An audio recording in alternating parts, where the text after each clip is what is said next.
अध्ययन के मनोविज्ञान के अनुसार मनोरंजन भी चाहिए। हमारे अभिभावकों ने और यहाँ तक कि हमारे शिक्षकों ने भी मनोरंजन के बारे में बहुत गलत धारणाएँ बना रखी है। यही माना जाता है कि मनोरंजन अध्ययन का विरोधी है। अधिकांश माता-पिता इस गलतफ़हमी के शिकार देखे गए हैं कि उनका बच्चा जो समय खेलने में लगाता है, यदि वही समय पढ़ाई में लगाए, तो वह बहुत अधिक नंबर ला सकता है। ऐसा सोचते समय वे एक प्रकार से हमारे मस्तिष्क की कार्यप्रणाली को भूल जाते हैं। साथ ही वे यह भी भूल जाते हैं कि अधिक से अधिक अध्ययन सफलता का पर्याय नहीं होता, बल्कि अधिकांश मामलों में तो यह देखा गया है कि अधिक पढ़ाकू किस्म के विद्यार्थी जीवन के क्षेत्र में जाकर उतना अच्छा नहीं कर पाते, जितना कि सामान्य स्तर का विद्यार्थी कर लेता है।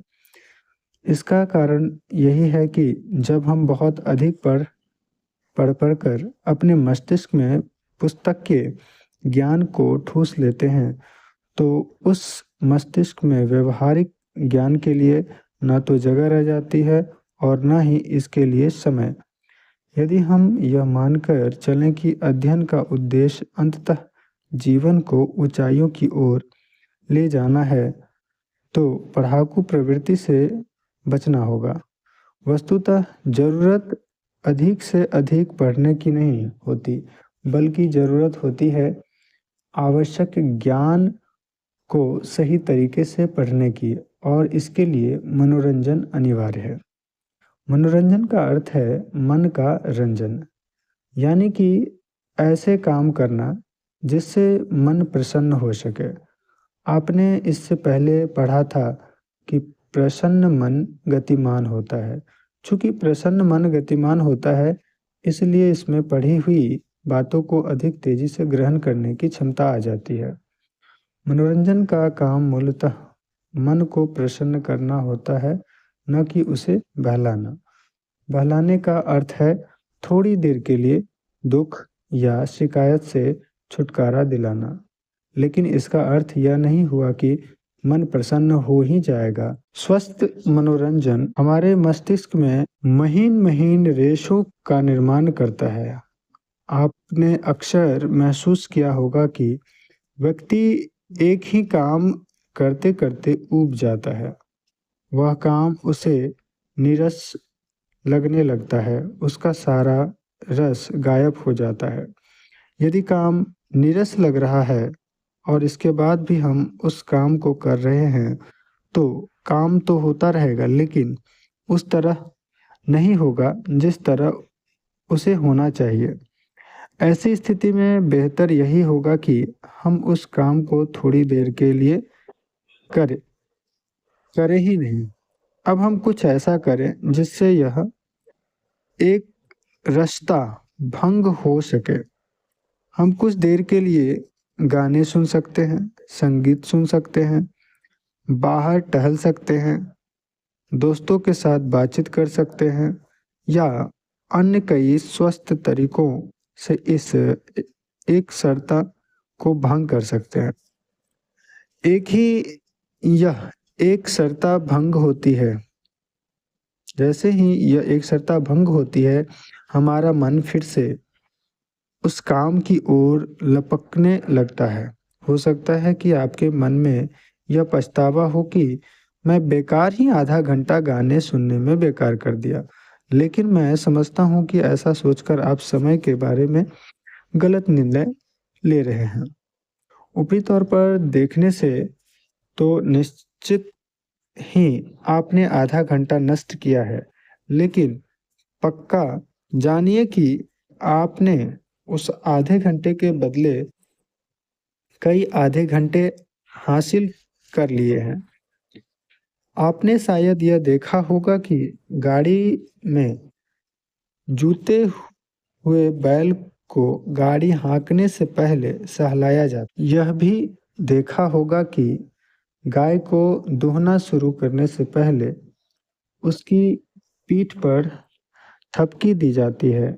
क्या आपने सोचा है कि ऐसा क्यों किया जाता है? ऐसा सिर्फ इसलिए किया जाता है क्योंकि यह निजी स्पर्श उनमें रोमांच पैदा करके उनकी शक्ति को बढ़ा देता है। ठीक यही स्थिति मनोरंजन की भी है। जब हम मनोरंजन करते हैं, तब हमारा मस्तिष्क धीरे-धीरे खुलने लगता है, खिलने लगता है। अभी तक एक ढर्रे पर चलने के कारण उसमें से जो नीरसता आ गई थी, वह सरसता में परिवर्तित होने लगती है। आप इसे यूँ ही कह सकते हैं कि जिस प्रकार हमारा शरीर सोने के बाद फिर से तरोताज़ा हो जाता है, ठीक उसी प्रकार हमारा मस्तिष्क मनोरंजन के बाद ताज़ा हो जाता है। उसकी ग्रहण करने की क्षमता बढ़ जाती है। मैं आपसे एक छोटा-सा प्रश्न कर रहा हूँ। आप लकड़ी का छोटा-सा चौकोर टुकड़ा लीजिए। ठीक इसी तरह आप उतने ही बड़े स्पंज का एक चौकोर टुकड़ा ले लें। इन दोनों टुकड़ों को पानी में डुबोएँ। इन्हें बाहर निकालिए और निचोड़िए। अब आप बताइए कि किस टुकड़े से अधिक पानी गिरा? निश्चित ही आपका उत्तर होगा स्पंज के टुकड़े से। क्यों? इसलिए क्योंकि स्पंज के अणु खिले-खिले रहते हैं, इसलिए उनमें पानी को सोखने की क्षमता अधिक आ जाती है। विश्वास कीजिए कि काठ का टुकड़ा बनता जा रहा हमारा मस्तिष्क मनोरंजन के बाद एक बार फिर से स्पंज बनने की ओर बढ़ने लगता है। फिर हम इसे जिस भी काम में लगाते हैं, उसे वह अधिक अच्छी तरह से अवशोषित करता है। मनोरंजन की यही महत्वपूर्ण भूमिका है, जिसकी आपको उपेक्षा नहीं करनी चाहिए। लेकिन मैं यहाँ इस बात के लिए भी सतर्क करना चाहूँगा कि कहीं आप इस भ्रम में न पड़ जाएँ कि जितना अधिक मनोरंजन करेंगे, आपका मस्तिष्क उतना ही अधिक स्पंज वाला बनता जाएगा। हर चीज़ की एक सीमा होती है। इसकी भी एक सीमा है। मैं समझता हूँ कि 24 घंटे में एक विद्यार्थी यदि 1.5-2 घंटे मनोरंजन को देता है, तो यह पर्याप्त है। इससे अधिक की ज़रूरत भी नहीं होती और यदि आप इससे अधिक समय लगा रहे हैं, तो उससे आपको अतिरिक्त लाभ नहीं मिलेगा। हो सकता है कि आपके मन में यहाँ यह प्रश्न उठ रहा हो कि मनोरंजन किस समय करना चाहिए? इसका बहुत स्वाभाविक उत्तर है शाम के समय। रात भर सोने के बाद सुबह हम चुस्त रहते हैं। हमें इस समय का उपयोग अपने अध्ययन के लिए करना चाहिए, मनोरंजन के लिए नहीं। मन को रंजन की ज़रूरत तब पड़ती है जब वह एक ही काम करते-करते ऊबने लगे। इसलिए स्वाभाविक है कि इसके लिए दिन भर काम करने के बाद शाम का समय ही अधिक उपयुक्त होता है।